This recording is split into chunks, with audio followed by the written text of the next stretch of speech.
మేము ఇక్కడికి వచ్చి సంఘీభావం కానీ ఇనిషియేషన్ అంతా కూడా మహిళా జర్నలిస్టుల తరఫున మీరు అందరు చేసినందుకు మీకు అభినందనలు. నిజానికి ట్రోలింగ్ పనిచేస్తున్నది.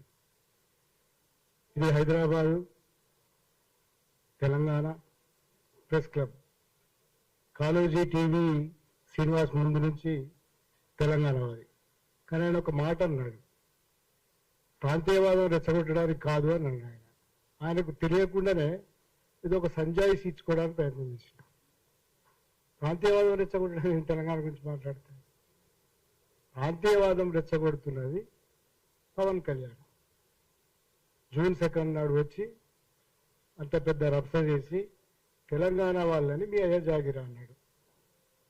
కొన్ని ప్రశ్నలు ఆయనకు వేస్తే వాళ్ళకు ఇగో ఈ ట్రైనింగ్ అంత మేము కూడా ట్రోలింగ్ అయినాం. పురుషుల మీద కూడా మళ్ళీ మహిళలే వస్తారు కదా, పిల్లలు తల్లులు బిడ్డలు మళ్ళా మహిళలే.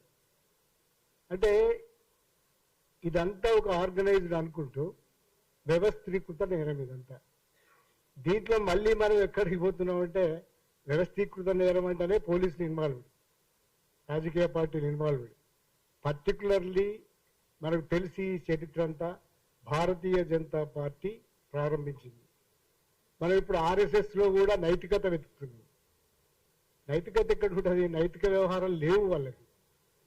వాళ్ళు ఎన్నడో ఇంతకు ముందు అనుకున్న జ్ఞానం శీలం ఏకత అనేవి పోయినాయి. అవన్నీ భారతీయ జనతా పార్టీ కావచ్చు, ఆర్ఎస్ఎస్ కావచ్చు, సంఘ పరివార సంస్థలన్నీ కావచ్చు, వాళ్ళు ఒక మూకగా ఉన్మాదంగా ఆర్గనైజ్ చేస్తున్నారు. సరిగ్గా ఆ లైన్లోనే కూటమి ప్రభుత్వంలో ఉన్న కొంచెం తెలివి ఎక్కువ అనుకుంటున్నాడు కానీ నాకు ఆయనకి ఏ తెలివి ఉన్నట్టు కనబడడం లేదు. ఇది కూడా ట్రోలింగ్ సబ్జెక్టే కానీ అది నిజంగా కూడా ఎన్ని అబద్ధాలు, పచ్చి అబద్ధాలు ఆడుతున్నాడు.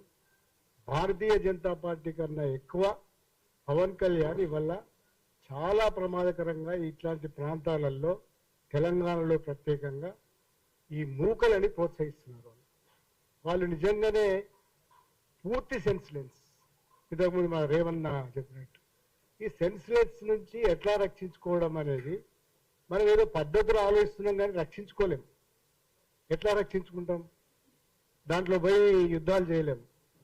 ఆయన అంటున్నాడు ఒక 200 మందిని లాగుతా, కానీ 200 మంది కాదు కదా, 2 లక్షల మంది కూడా ఉండొచ్చు, సాధ్యం కాకపోవచ్చు. కానీ మనం ఈ వాయిస్ని వినిపించడం అనేది ఒక ఆరోగ్యకరం. ఎంతకంటే మనం చేయగలిగింది కూడా లేదు.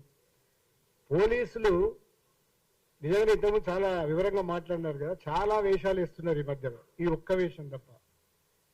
ఇవాళ ఒక చిన్న ప్రకటన వచ్చింది, అవును మేము పట్టించుకున్నాను. ఏం పట్టించుకున్నారు? అంతకుముందు కూడా నేను చూసినాను, మీరు అందరు రిప్రజెంట్ చేసినారు కనీసం 5-6 సార్లు. ఇవాళ కాదు చరిత్ర. మళ్ళా సంధ్యక్క, సుజాత వీళ్ళ నుంచి మొదలుకొని వనజ, తులసి చందు, ఇక్కడి నుంచి మొదలుకొని శ్రీనిధి, విప్లవశ్రీ, ఆస్మా దాకా వచ్చింది. సరే, ఇంకా చాలా పేర్లు ఉన్నాయి.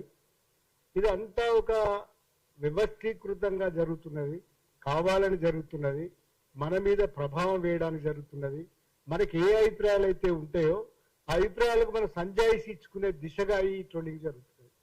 లేదా మన అభిప్రాయాలు మార్చుకొని లేదా విరమించుకొని.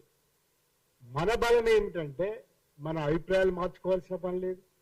ఎందుకంటే వీళ్ళు ట్రోలర్స్ ఉద్దేశం అది. వాళ్ళు ఎన్ని రకాల దాడి చేయాలో అన్ని రకాల దాడి చేస్తారు. మీ నైతికతను ప్రశ్నిస్తారు, మీకు ఆ సంబంధాలు అంటగడతారు, అమ్మానక్కం తిడతారు, అన్నీ చేస్తారు. అవి అన్నీ నిజంగా మీరు జర్నలిస్ట్గా నిలబడాలంటే వాటిని పట్టించుకుంటే మీరు ఉండలేరు. నిజంగా రఘుని చంపేసిర్రు, అంతా అయిపోయింది. ఒక రఘుని ఒక 6 చంపారు. 6 మెంబర్స్ చంపేసిర్రు వాళ్ళు ట్రోలింగ్ చేసి. అంటే ఇట్లాంటివన్నీ ఉన్నాయి. చూస్తుంటే చాలా ఆశ్చర్యంగా ఉన్నాయి. బాగా ఫెరోషియస్గా వస్తున్నది చంద్రబాబు నాయుడు, పవన్ కళ్యాణ్, భారతీయ జనతా పార్టీ. ఈ క్లిక్ ఏం ప్రయోజనంలో చాలా, ఇది వేరే విషయం, మాట్లాడాలి, వివరాలు ఉండాలి. కానీ ఒక ఆంధ్రప్రదేశ్లో ముఖ్యమంత్రి అయ్యి, ఉప ముఖ్యమంత్రి అయ్యి ఆయన వచ్చి ఇక్కడ చేస్తున్న నాటకాలు, మాటలు, ఇవన్నిటి వెనుక ఉద్దేశాలు ఉన్నాయి. ఇవి మనం అంటే ట్రోల్ చేస్తారు. మరి ఈ ఉద్దేశాలు లేవని మనం చెప్పకుండా ఉంటామా? నాగేశ్వర్ గారితో మొదలైంది ఇష్యూ. కానీ అసలు జరిగిందంతా కూడా ఒక రకమైన వ్యవహారం. కానీ మనం కొన్ని ప్రశ్నలు అడిగితే సమాధానం లేవు. మీకు ఇప్పుడు పాసంలో తెలంగాణ వచ్చినందుకు, లేదా మీరు అక్కడ ఏదో కొబ్బరి చెట్లు కాలిపోతే తెలంగాణ దిష్టి తెలిగింది అన్నావు. ఇట్లాంటి అభిప్రాయాలు నీకు ఉన్నాయి. నీ కూటమికి ఇంకింత భయంకరమైన అభిప్రాయాలు ఉన్నాయి. నీ కూటమిలో ఉన్న ప్రధానమైన ఒక పార్ట్నర్ చంద్రబాబు ఈ తెలంగాణని పూర్తిగా ధ్వంసం చేసినవాడు. ఇట్లాంటివన్నీ చెప్పుకుంటూ పోతే ఒక పెద్ద కథ అవుతుంది. కానీ నువ్వు వాళ్ళు ఏమంటున్నావు, తెలంగాణ గురించి మాట్లాడుతూ కొన్ని 2 ప్రశ్నలు అడుగుతాను నేను. కృష్ణా జలాలలో మాకు ఎంత వాటా ఉన్నది? గోదావరి జలాలలో ట్రిబ్యునల్ ప్రకారంగా 968 టీఎంసీల వాటా రావాలి. మా ప్రాజెక్టులు ఏమన్నా కట్టుకుంటే సెంట్రల్లో చంద్రబాబు నాయుడు పంపించిన కట్ట ఇంత ఉంటుంది. ఏ ప్రాజెక్ట్ని ఆయన ఒప్పుకోలేదు తెలంగాణలో. ఏ ప్రాజెక్ట్ని కూడా దానికి ఒక లింక్ పెట్టి చేస్తాడు. ఇట్లాంటి వాళ్ళందరూ కలిసి ఇప్పుడు పవన్ కళ్యాణ్ తెలంగాణ ప్రయోజనాల గురించి ఏమంటాడు? 968 టీఎంసీ మాకు కావాలంటావా? మా ప్రాజెక్టులు ఉండాలంటావా? చంద్రబాబు పద్ధతిలోనే ఇట్లా చేస్తామని ఒక ప్రశ్న. రెండోది, ఇన్ని మాట్లాడుతున్నావు కదా, డిప్యూటీ సీఎం రాజీనామా చేసి వచ్చేసాయి. ఎవరొద్దంటున్నాను నిన్ను?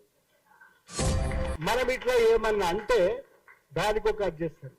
ఆయన ఇంకెంత తీవ్రతకు పోయినాడంటే, మనం ప్రాంతీయవాదం అనే దాన్ని కొంచెం తిప్పికొట్టినాం అనుకోండి, ఆయన జాతీయవాదానికి పోతాడు. నేషనలిజం, నేషనల్ ఇంటిగ్రేషన్, నేషనల్ అనేది ఎన్నడో ఇందిరాగాంధీ కాలపు మాటల్ని ఆయన తీస్తున్నాడు. ఢిల్లీ పోయి మీటింగ్ పెడతాడు. ఇవన్నీ మనకు తెలియదా? మనకు అర్థం కావా? మనం మాట్లాడకూడదా? తెలంగాణ వాళ్ళం కాదా? అవును, తెలంగాణ వచ్చి 10 ఏళ్ళు అయింది కదా, ఇది మా రాష్ట్రం కదా, ఎందుకు మాట్లాడడం? ఇవన్నీ అంటే మళ్ళీ ఏదోటి మనకు వంటగట్టడం. ఇది లెఫ్ట్ రైట్ ఇట్లాంటి విషయాల కన్నా కూడా ఒక వ్యవస్థీకృతమైన నేరంగా జరుగుతున్నది. దీంట్లో అన్ని వ్యవస్థలు ఉన్నవి, రాజకీయ పార్టీల ప్రభావాలు ఉన్నాయి, వాళ్ళే దీన్ని ఆర్గనైజ్ చేస్తున్నారు. ఇది ట్రోలర్ చరిత్ర అంతా మనకు తెలిసిందే. కనుక దీన్ని ప్రతిఘటించడానికి ఒక ఉమ్మడి ఉద్యమం లాగా ఇట్లాంటివి చేయడం తప్ప మార్గం లేదు. నిజంగానే మీ సాహసానికి అభినందనలు చెప్తూ, మీరు నిజంగా ఏ ప్రోగ్రాం ఇచ్చినా మీతో నేను కలిసి వచ్చడానికి, మీకు సంఘీభావంగా నిలబడడానికి నేను కూడా ఉన్నాను, గుర్తుపెట్టుకోండి. Thank you very much. Thank you. Lakshmayya గారు.